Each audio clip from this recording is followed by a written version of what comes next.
Struggle TV में खुश आमदेद। आज हम बात करेंगे कि अमेरिका आईएमएफ को कैसे कंट्रोल करता है।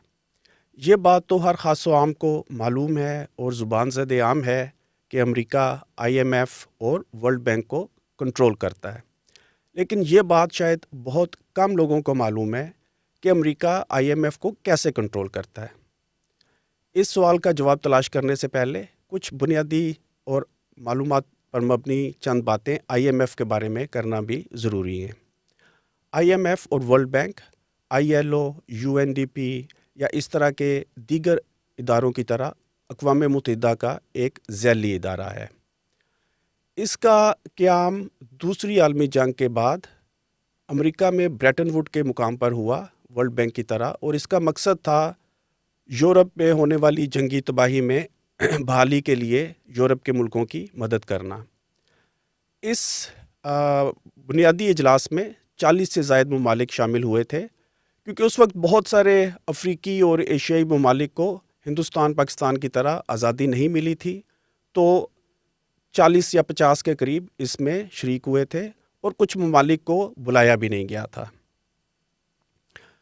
ये जानना भी अहम है कि आईएमएफ का कर्ज़ा पाकिस्तान जैसे ममालिक के लिए इतना ज़्यादा ज़रूरी क्यों है, अहम क्यों है। इसकी एक बुनियादी वजह तो ये है कि आईएमएफ और वर्ल्ड बैंक जो कर्ज़े देते हैं उन पर बहुत कम सूद देना पड़ता है। अगर आप कमर्शियल बैंकों से कर्ज़े लें, जो कि पाकिस्तान और बहुत से तीसरी दुनिया के ममालिक लेते हैं, तो उस पर सूद की शरह 12% से 15% तक भी होती है, जबकि आईएमएफ, वर्ल्ड बैंक के कर्ज़े जो हैं वो 2 से 3% तक कर्ज़े सूद पर मिल जाते हैं। लेकिन अमेरिका इसको कैसे कंट्रोल करता है? उसका एक तरीका तो ये है कि वोटिंग के वक्त वो यूरोपीय इत्तेहादियों को अपने साथ मिला लेता है। यूरोप और अमेरिका हमेशा मिलकर वोट करते हैं, उनमें जापान भी शामिल है। लेकिन इसके अलावा अमेरिका के पास वोटिंग के खेल में एक ब्लॉकिंग माइनॉरिटी की हैसियत भी हासिल है उसे। इस सारे खेल को समझने के लिए हमें देखना होगा कि आईएमएफ में वोटिंग होती कैसे है। आईएमएफ में हर मुल्क के पास वोट का हक तो है, लेकिन सबके पास वोट का बराबर हक नहीं है। आपके पास वोट के कितने शेयर हैं, अगर 100% वोट में शेयर देखा जाए तो उसका तयन इस बात से होता है कि आपके मुल्क की मईशत कितनी बड़ी थी, या उसकी आबादी कितनी बड़ी है, या बाज़ औक़ात कुछ और अनासर भी देखे जाते हैं। लेकिन सबसे अहम बात यह है कि आपके मुल्क की मईशत कितनी बड़ी है। हम आपको एक स्लाइड दिखाते हैं जिसकी मदद से आप समझ सकेंगे कि ये वोटिंग कैसे तय की जाती है।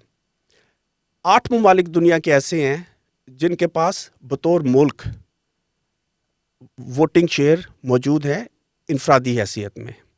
इनमें सबसे पहले तो अमेरिका ख़ुद है, इसके अलावा रूस है, रूस के साथ शाम भी शामिल है, लेकिन यूरोप के 3 ममालिक हैं जिनमें जर्मनी, बरतानिया और फ्रांस शामिल हैं। एशिया से जापान, चीन और सऊदी अरब शामिल हैं, और उनका कितना वोटिंग शेयर है ये भी आप स्लाइड में देख सकते हैं।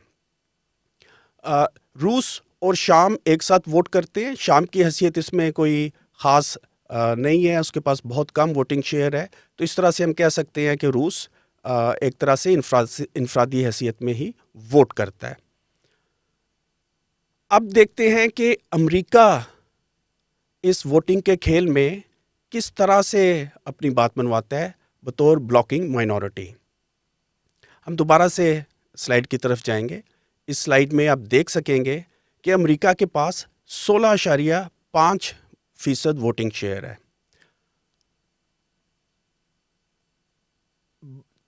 किसी भी फैसले के लिए ज़रूरी है कि उस फैसले को 85% वोट मिलें। अगर देखा जाए तो अमेरिका अकेला जिसके पास 16.5% वोट हैं, अगर वो वोट नहीं देगा तो फैसला नहीं हो सकेगा।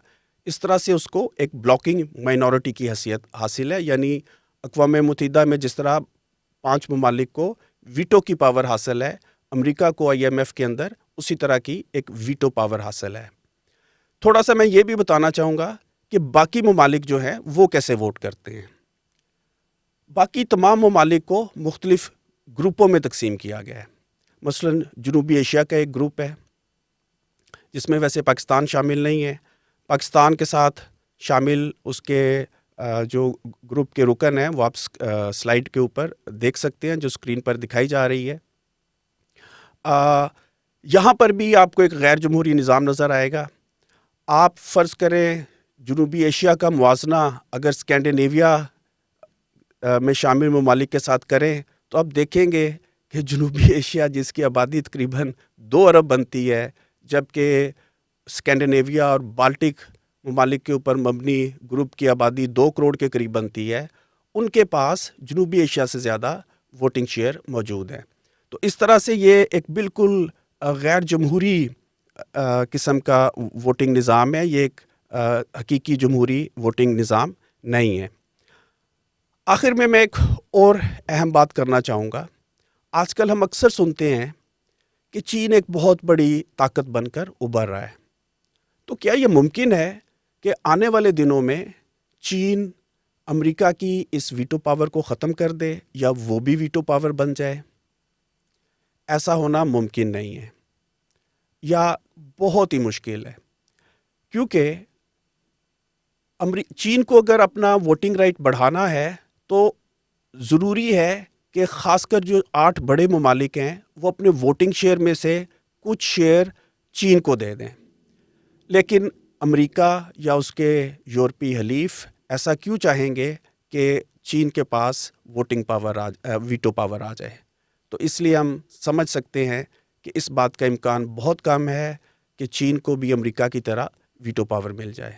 امید ہے آپ کو آج کا پوڈ کاسٹ پسند آیا ہوگا۔ دیکھنے کے لیے شکریہ۔